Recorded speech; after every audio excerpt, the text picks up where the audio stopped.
ಇವತ್ತಿನ ಸಭೆಯ ಕೇಂದ್ರ ಬಿಂದುಗಳು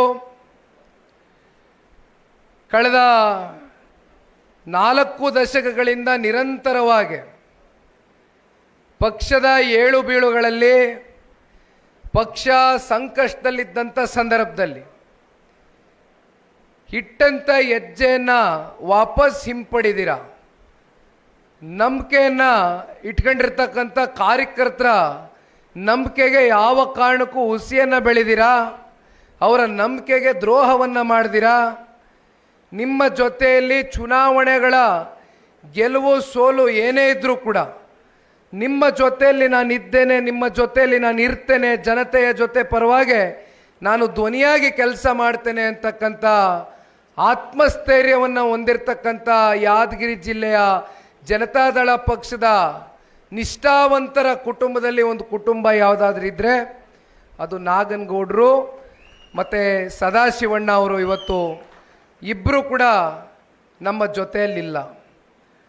ಆದರೆ ಪಕ್ಷದ ಪರವಾಗಿ ಅವರ ಒಂದು ಪ್ರಾಮಾಣಿಕತೆ, ಸನ್ಮಾನ್ಯ ದೇವೇಗೌಡರು ಸಾಹೇಬರ ರಾಜಕಾರಣದ ಜೀವನದಲ್ಲಿ ಹೆಗಲಿಗೆ ಹೆಗಲು ಕೊಟ್ಕೊಂಡು ಏನೇ ಕಷ್ಟ ಬರಲಿ, ಏನೇ ಒತ್ತಡಗಳಿರಲಿ, ಎಷ್ಟೇ ಕೇಸ್ಗಳು ಬೀಳಲಿ, ಎಷ್ಟೇ ದೌರ್ಜನ್ಯಗಳು, ದರ್ಪ ಇವೆಲ್ಲವನ್ನ ಎದುರಿಸಿ ನಿಂತು ಕಾರ್ಯಕರ್ತ ಬಂಧುಗಳಿಗೆ ಎಂಥ ಸಂದಿಗ್ಧ ಪರಿಸ್ಥಿತಿಯಲ್ಲೂ ಕೂಡ ಕೈಯನ್ನು ಬಿಡದಿರ ಸದಾಕಾಲ 89ರಿಂದ ನನ್ನ ಆತ್ಮೀಯ ಸಹೋದರನ ಬಗ್ಗೆ ನಾನು ಮಾತನಾಡ್ತೇನೆ. ಅದಕ್ಕಿಂತ ಮುಂಚಿತವಾಗಿ 89, 94, 96ರಲ್ಲಿ ಸದಾಶಿವಣ್ಣ ಅವರು ಚುನಾವಣೆಗೆ ಏನು ಸ್ಪರ್ಧೆ ಮಾಡಿದರು, 2 ಬಾರಿ ವಿಧಾನಸಭಾ ಚುನಾವಣೆ, ಒಮ್ಮೆ ವಿಧಾನ ಪರಿಷತ್ನ ಚುನಾವಣೆ.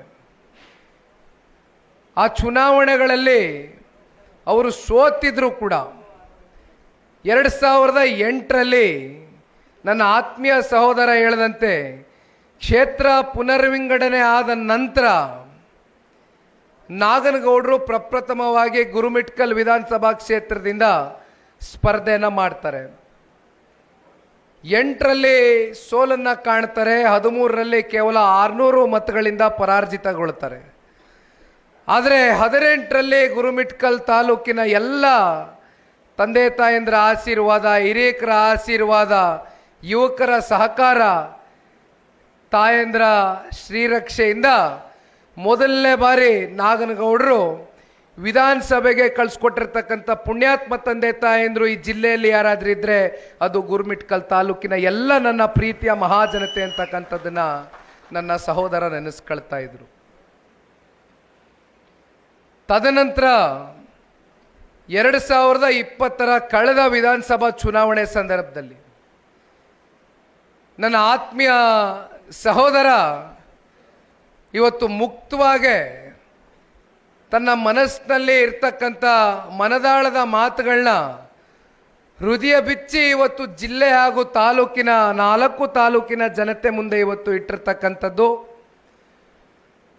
ಬಹುಶಃ ಇದು ನನ್ನ ಜೊತೆ ಅವರು ಕೂತು ಹಲವಾರು ಬಾರಿ ಅವರ ನಡವಳಿಕೆಗಳು, ಅವರು ಯಾವ ರೀತಿ ಸನ್ಮಾನ್ಯ ಕುಮಾರಣ್ಣವ್ರಿಗೆ ಇವತ್ತು ನಾನು ಒಬ್ಬ ಮಗ ಇದ್ದೇನೆ ಸತ್ಯ, ಆದರೆ ಇವತ್ತು ಮತ್ತೊಬ್ಬ ಮಗನ ರೂಪದಲ್ಲಿ ಇವತ್ತು ಈ ಜನತಾದಳ ಪಕ್ಷದಲ್ಲಿ ಮತ್ತೊಬ್ಬ ಯುವಕ ಇದ್ದಾನೆ ಅಂದರೆ ಅದು ನಮ್ಮ ಶರಣಗೌಡರು ಕುಮಾರಣ್ಣವ್ರಿಗೆ.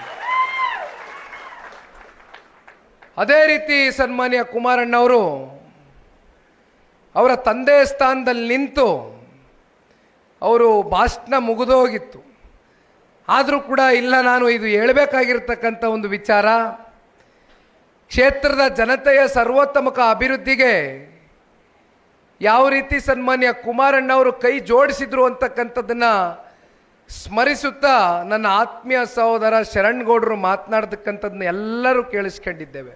ನಾನು 86 kg ಇದ್ದವಳು 71 kg ಬಂದಿದ್ದೀನಿ. ವಯಸ್ಸಾದ್ಮೇಲೆ ಸ್ಮಾರ್ಟ್ ಆಗಿ ಕಾಣ್ತೀರ ಅಂದ್ರೆ ಜಿನ್ನಿ. 126 kg ವೇಟ್ ಇದ್ದು ನಾವು ಈಗ 114 kg ಲೆಕ್ಕ ಬಂದಿದ್ದೀವಿ. ಯಾವುದೇ ಸೈಡ್ ಎಫೆಕ್ಟ್ ಆಗಿಲ್ಲ. 84ರಿಂದ 50 kg ಬಂದೆ, ಆಮೇಲೆ ಸಣ್ಣಗೆ ಫಿಟ್ ಆಗಿದ್ದೀನಿ. ಅದಕ್ಕೆ ನಾನು ಯೂಸ್ ಮಾಡ್ತಾ ಇರೋದು ಜೀನಿ ಸ್ಲಿಮ್.